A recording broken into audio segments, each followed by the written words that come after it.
प्रीति छठी कक्षा में पढ़ती थी। उसे पढ़ने का बहुत शौक था। वो हमेशा पूरे स्कूल में अच्छे नंबरों से पास हुआ करती थी। सारी टीचर्स उसकी तारीफ किया करती थी। प्रीति स्कूल से घर जाकर बाजार में पतंग बेचा करती थी।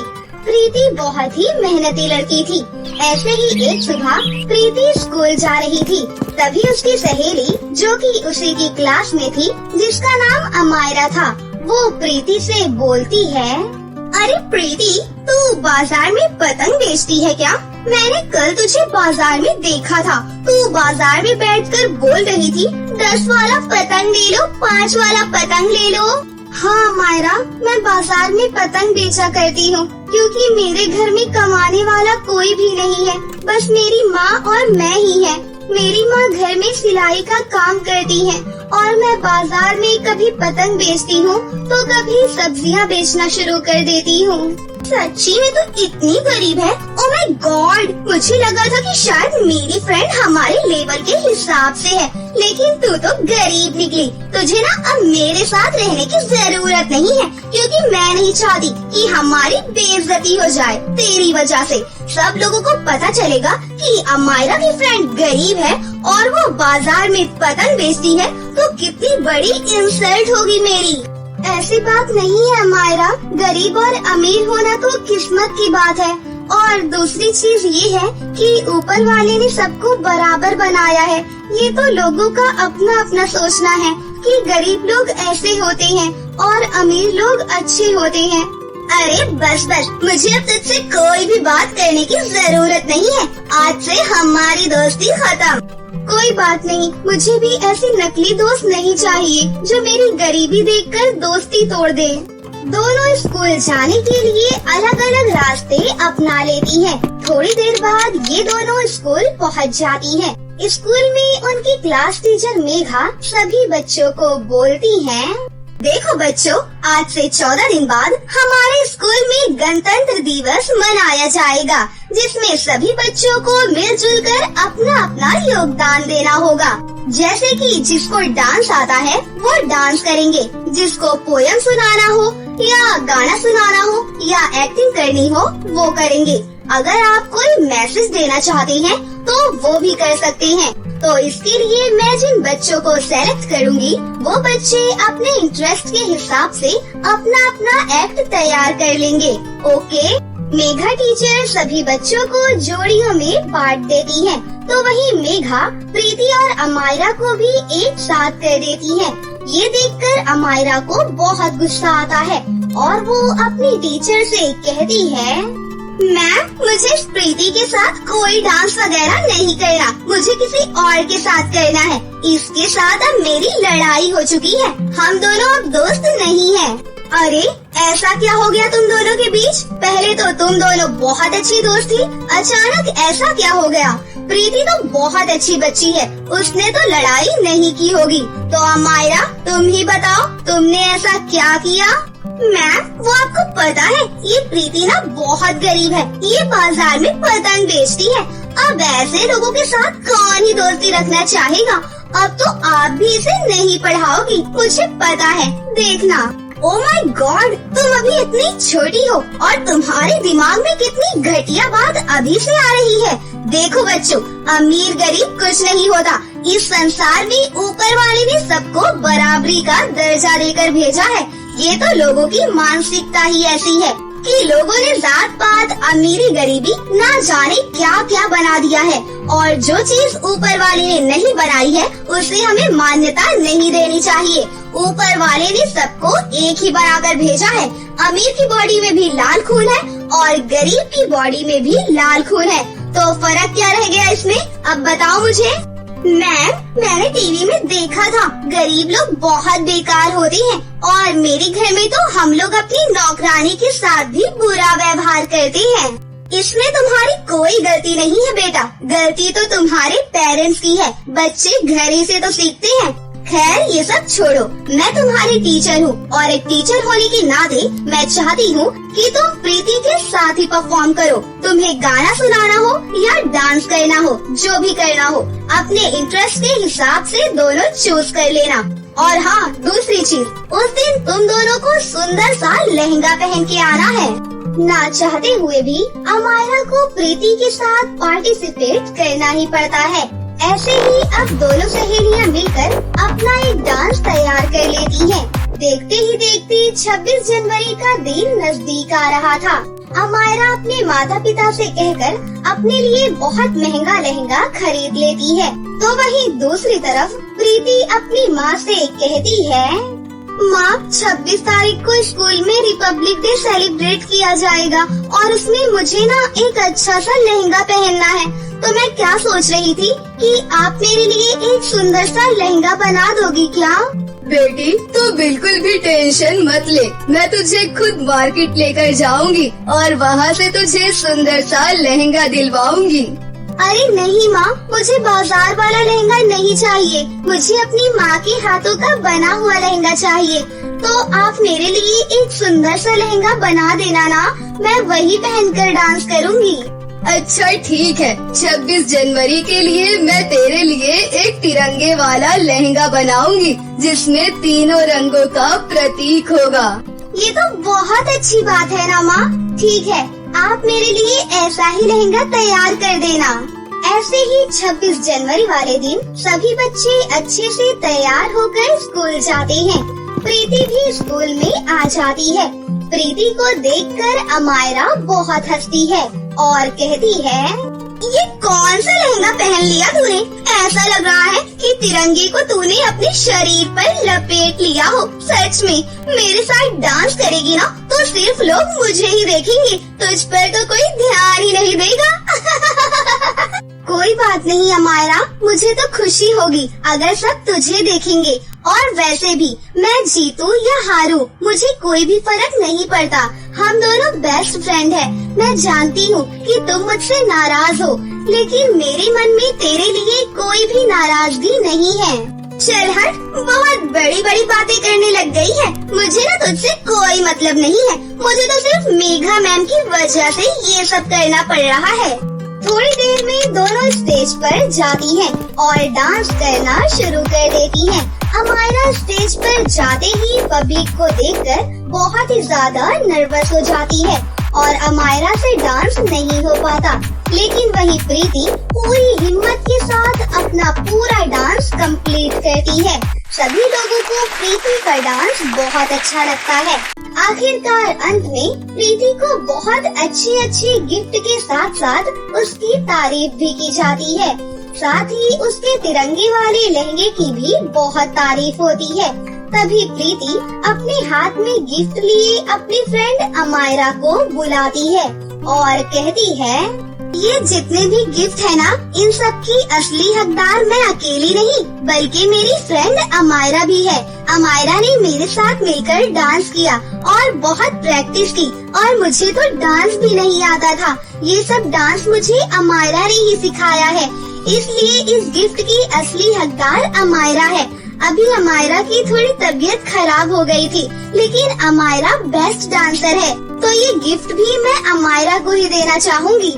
अमायरा, तुम इसकी असली हकदार हो।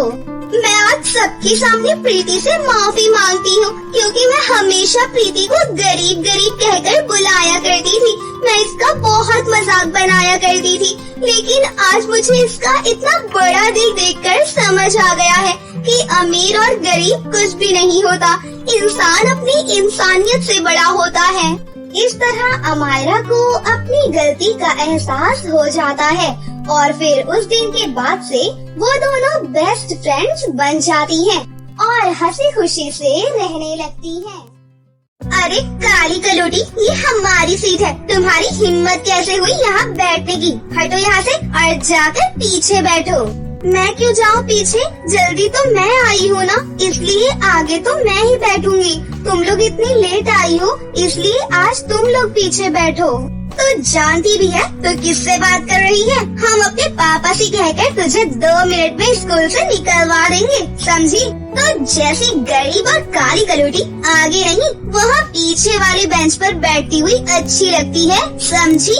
इतना कहकर रश्मि और प्रीता वर्षा का बैग उठाकर जमीन पर फेंक देती हैं और उसे सीट से धक्का देकर खुद आगे वाली सीट पर बैठ जाती है और बेचारी वर्षा रोते हुए अपना स्कूल बैग उठाती है और पीछे वाली सीट पर जाकर बैठ जाती है कि तभी क्लास टीचर आती है। बच्चों, नेक्स्ट वीक 15 अगस्त पर हमारा स्कूल एक एनुअल फंक्शन ऑर्गेनाइज कर रहा है। सभी बच्चे उस दिन तिरंगे के रंग की ड्रेस पहन कर आएंगे। Okay ma'am. टीचर अनाउंसमेंट करके वहाँ से चली जाती है। टीचर के जाने के बाद सभी बच्चे एनुअल फंक्शन पर किस किस तरह की ड्रेस पहनेंगे वो आपस में डिस्कस करने लगते हैं। मैं तो तिरंगे जैसा गाउन पहनूंगी और मैं तिरंगा फ्रॉक पहनूंगी। वैसे वर्षा, तुम क्या पहनोगी? अरे मैं तो भूल ही गई थी कि तुम तो इतनी गरीब हो कि स्कूल यूनिफॉर्म भी फटी हुई पहन कर आती हो।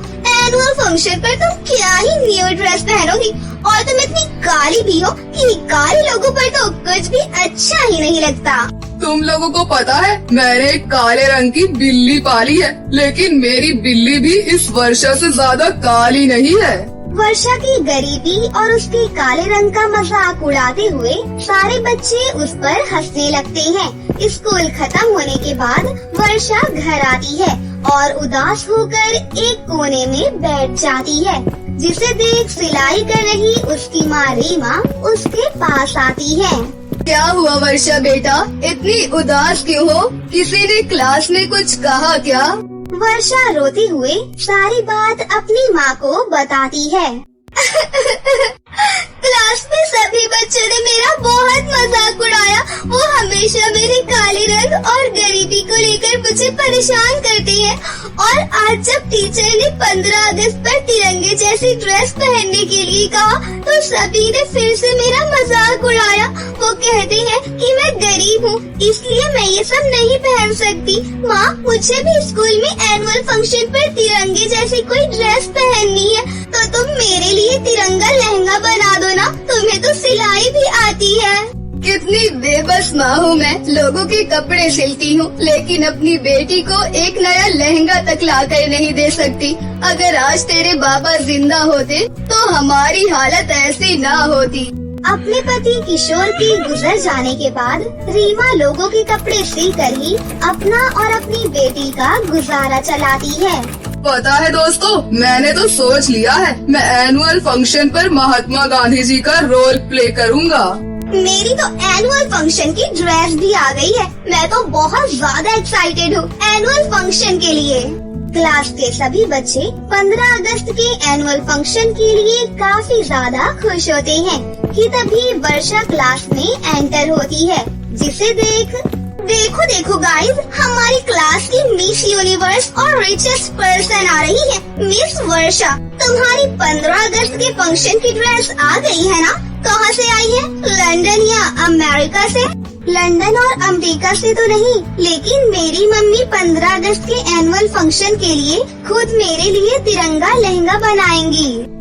क्या तिरंगा लहंगा? ठीक है, हम भी देखते हैं कि फंक्शन में किसकी ड्रेस सबसे अच्छी होगी। स्कूल खत्म होने के बाद वर्षा जल्दी से घर जाती है और फिर से अपनी माँ से तिरंगा लहंगा बनाने की जिद करने लगती है।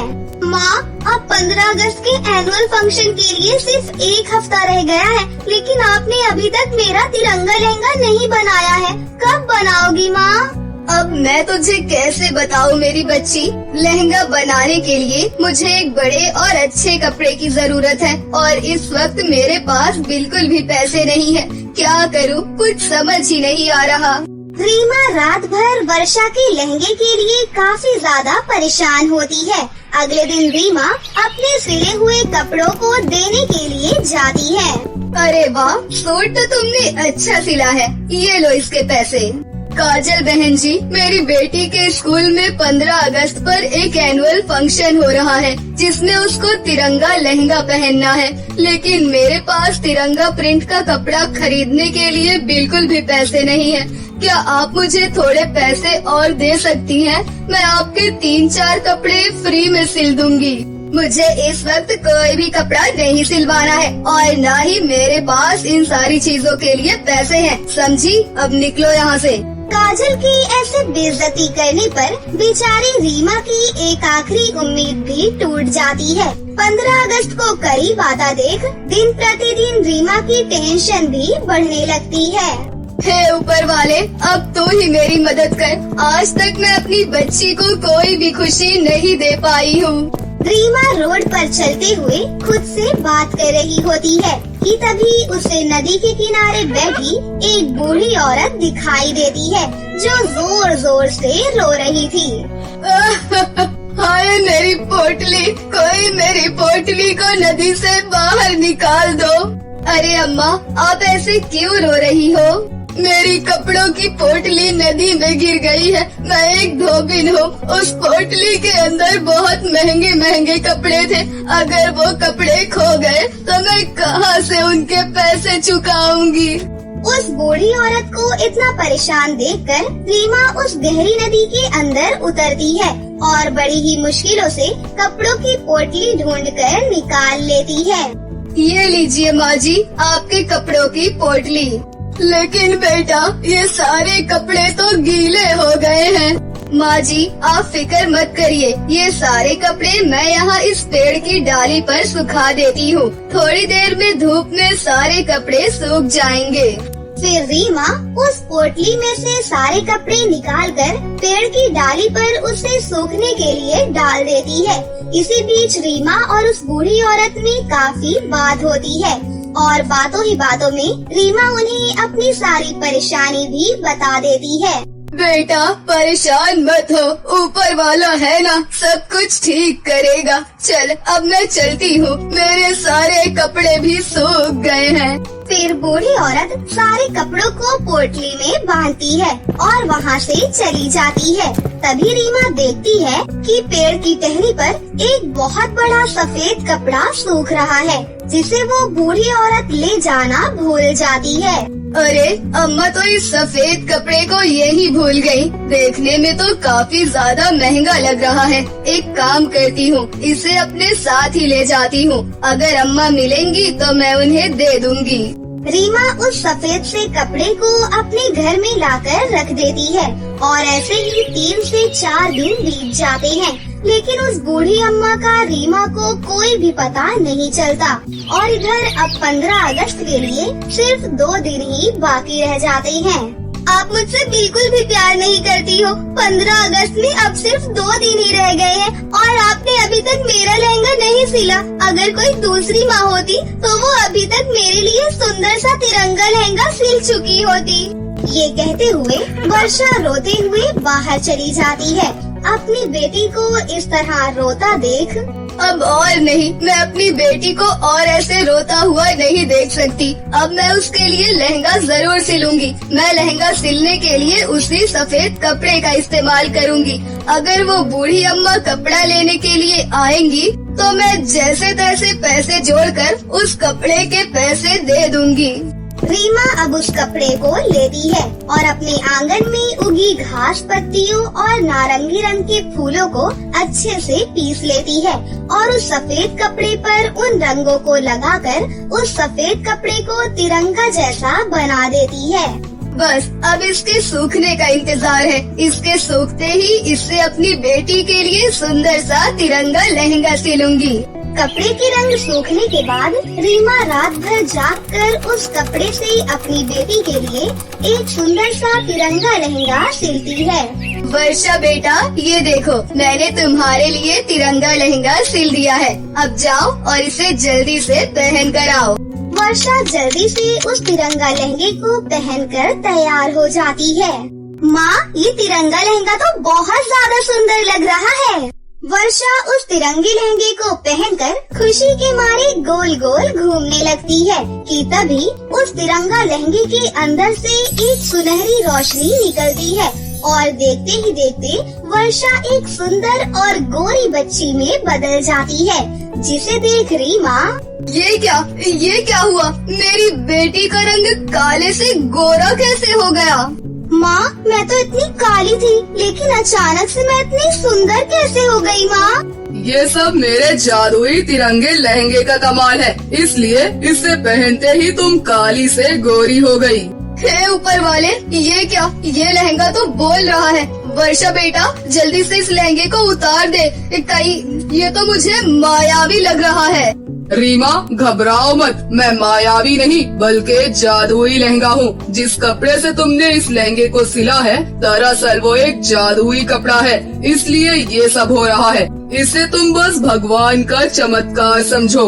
उस जादुई लहंगे की बात सुनकर रीमा को थोड़ी तसल्ली मिलती है, जिसके बाद अब वर्षा उस जादुई तिरंगा लहंगे को पहनकर अपने स्कूल में जाती है। स्कूल के सभी लोग वर्षा के तिरंगा लहंगे और वर्षा को देखकर काफी ज्यादा हैरान होते हैं।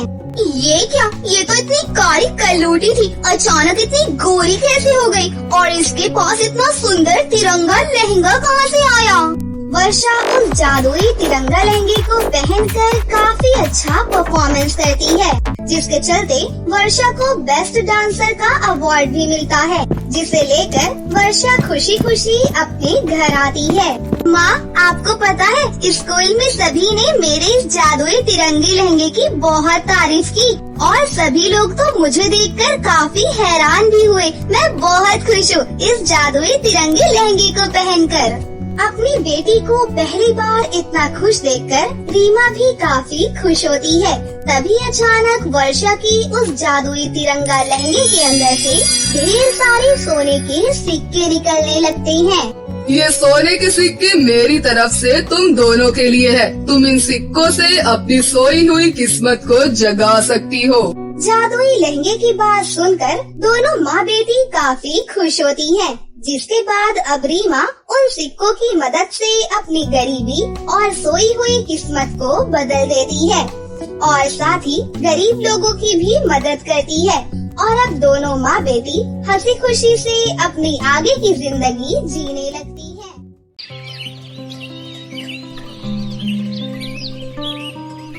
शीरापुर गांव में अनुष्का अपनी माँ निर्मला के साथ रहती थी।